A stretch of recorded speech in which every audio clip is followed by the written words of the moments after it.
I'm Jasmine. Hey, I'm May. Hi, my name is Angel, and today I'm going to be talking about my eating disorder. My eating disorder started when I was in high school, and I was having a lot of issues with control. I was being a good student, I was in volleyball, I was working a job. You know, I felt like so many parts of my life weren't able for me to control, and the only way that I could control was the food that I was eating, or in that case, not eating. My family did find out that I was restricting myself and I was making myself sick after I ate, so then I went to therapy, and that helped for a little bit, and then I thought like I was fine. I wasn't really taught in therapy like so much the mental part of it. Growing up, honestly, I've always had kind of disordered eating habits, but it had never been something that really consumed me. August of 2019, I moved from LA to Philly,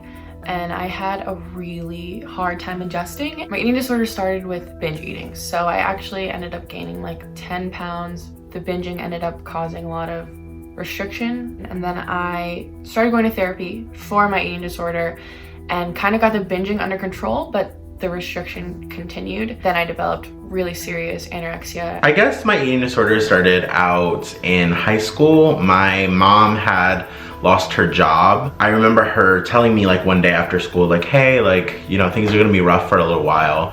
And that caused like a sort of panic within myself. And one of the things I was fortunate enough for was that I was a scholarship kid in private school. So the lunches that we had were very, like, I won't say unlimited, but you could eat a lot in a short amount of time. I developed a panic of sorts that because we were going to be struggling financially that we wouldn't be able to afford food anymore. So I would eat enough during lunchtime and just like in an excessive amount, just at the off chance that like today is the day we're not going to have enough to eat. I developed that fear and it never really went away. So then I went to college. About my junior year, I kind of found myself in the same position where I was overwhelmed. Again, I went back to restrictive eating and working out and taking pills and making myself sick again. And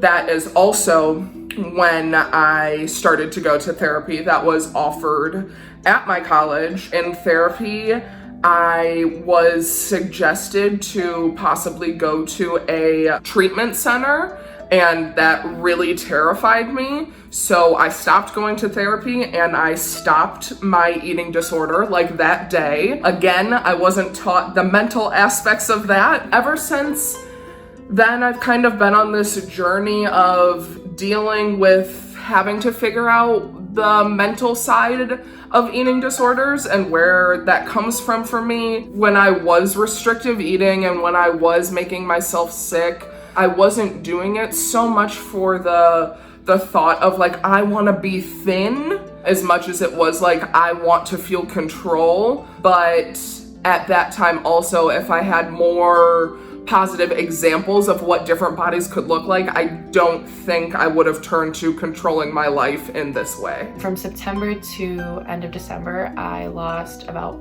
35 pounds. I went home for Christmas break and my parents were pretty concerned because I was like insanely thin. They just had me go in for a checkup. The doctor ended up testing my vitals and I had a pulse of 28. I was told that pretty much if I continued my behavior, I'd be dead within 2 weeks. Everything kind of just like fell together and I really like had to realize what had been happening because I kind of just normalized it and was like, oh, like this has been happening my whole life. But this time it was different. I went right into pretty intensive treatment. It was really hard in college. I didn't gain just the freshman 15, I gained the freshman 50. And my friends would like inch around the situation, but not in a way that's like proactive, more of like in a judgy way. There's like such a stigma around plus size people having eating disorders. They assume that if you're plus size, there's no way you can have an eating disorder. And that's just not true. It took me a long time to understand, like even myself, that like I had developed an eating disorder, and it's something like I'm still working on now. It's not something that just goes away.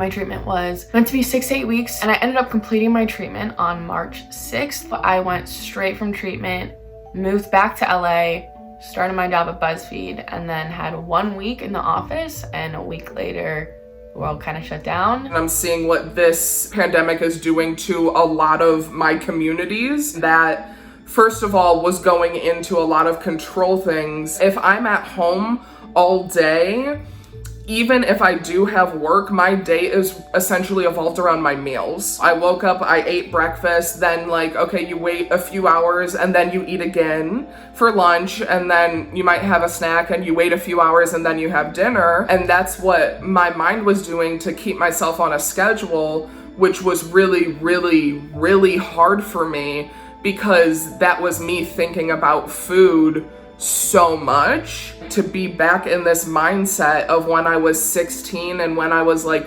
21 and I'm 29 now, thinking that I've worked through all of this and I don't think I did as much as I thought that I did. Before the pandemic, I was a college student as well as I worked at BuzzFeed, and I had another job and I had extracurricular activities. Keeping myself busy with extracurriculars and stuff like that was something that, you know, if I keep myself busy, there's really no time to excessively eat. Once the pandemic hit, it was like all of that routine that I had was all of a sudden interrupted. I was like, I'm home all the time. I'm bored now. What do you do when you're bored? You eat. So when I got like the notification of like restaurants shutting down, that was like, I had a big breakdown because I had a plan. With my treatment team, like made this whole plan of like what I was gonna do and how I was gonna like structure my meals in a certain way. And one of the main things that I was using and to like better control the way that I was eating was restaurants, and like sitting inside of restaurants was something that was like really helpful to me because they cook with fats that I was scared to cook with when I was at home, and they portion your food out to like a normal portion, which I wasn't really yet able to do. I live with my partner, who one is mostly vegetarian and two just eats a lot of greens, a lot of vegetables, a lot of fruits. So I was also having a really, really hard time comparing my food and my food intake compared to the person that I was living with. Another thing that like was really hard for me was, at least at the beginning, when it was like, you really don't want to be grocery shopping like more than like once every 2 weeks. It was like, okay, I need 2 weeks worth of food in my apartment. As someone with a binge eating disorder, that is like your literal nightmare. I ended up like my first day after grocery shopping having like a huge binge, and then same thing happened the second day, and then I called my parents and I was like, hey, like this is not working, like I can't be here. So I ended up flying home, which obviously like was another stressor because like that's not safe to be on a plane. When I kind of like felt myself falling back into old habits, I was like stuck in between this place of like, what is more unsafe? Like me being here in LA alone with like all my food, like resorting to these old habits, or like flying across the country, getting onto a plane and exposing myself. It was just kind of like finding this in between of like, what is more or less unsafe. I didn't realize it was going to be an issue at first, but then as time went on, I was like, why do I keep going into the kitchen when it's not time to eat? I'm not hungry. Why do I keep walking over there? All that extra free time was like, what do I fill that with? Another thing that wasn't helping was just having time to be on social media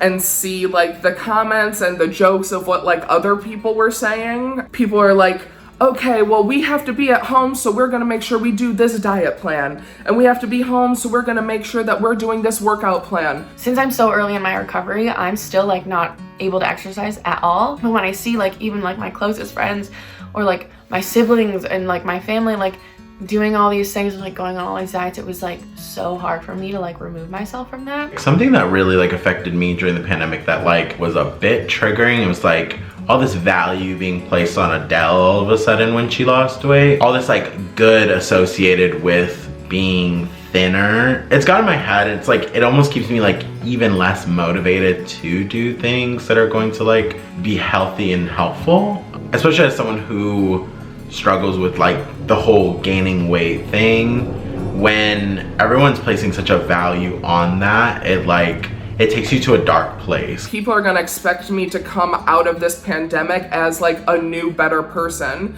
because they're like, you've been at home this whole time, you should have lost weight. And I was really, really scared of that.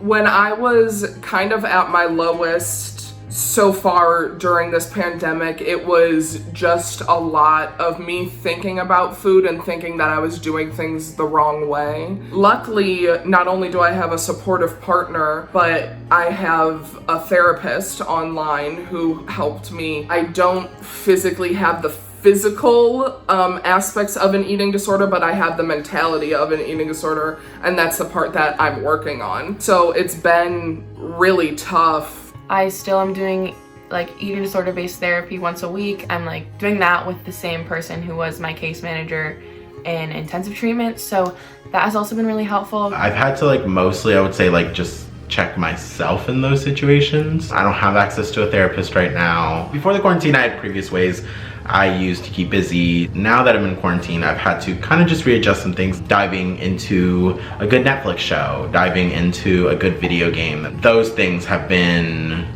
real blessings. Like, and even like immersing myself in things that I haven't immersed myself in a long time. I started writing again. My therapist gave me some really good advice where she told me to remember that I need to be present in my decisions instead of just making a decision. And for me, that's like how my relationship with food has to be. It's not like that for everybody, but for me, when I decide what I'm eating or what I'm making or what I'm ordering, I'm practicing to think an extra 20 or 30 seconds to be really present and not base myself or my decisions off of society standards or what my partner's doing, and base it off of like, what does Jasmine really want? What is going to satisfy Jasmine? So now that I've been back in LA for a while, I actually ended up moving into an apartment with two of my friends. Just like being in an area where there's support and like where there are people that I know, like if I need somebody to come sit with me when I eat, like they'll do that for me. Or if I need somebody to like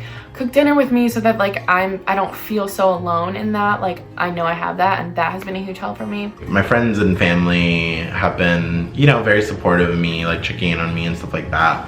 For a while I had that mentality of like, I want to be able to like fight this by myself. There's literally no reason to do that, and like leaning on people has definitely been like my saving grace in this.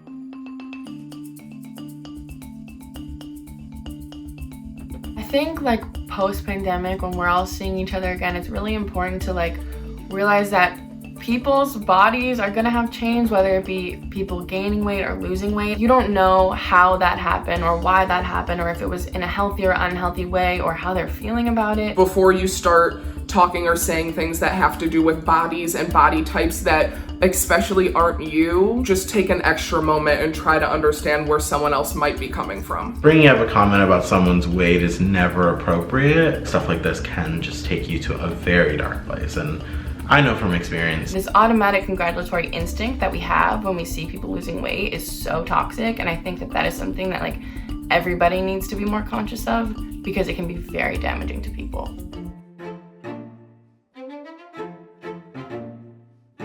You know, it's obviously different for everybody, but if you have resources or friends or family that are open to hearing you, talk to them. Like I said, I'm 29 years old, and if I didn't finally open my mouth to my partner and my therapist, I would still be struggling and going through things. This time is hard for everybody, even for people that don't have eating disorders. Like for me and for people who could relate, it's like, it's okay to feel like this is hard, because this is f***ing hard.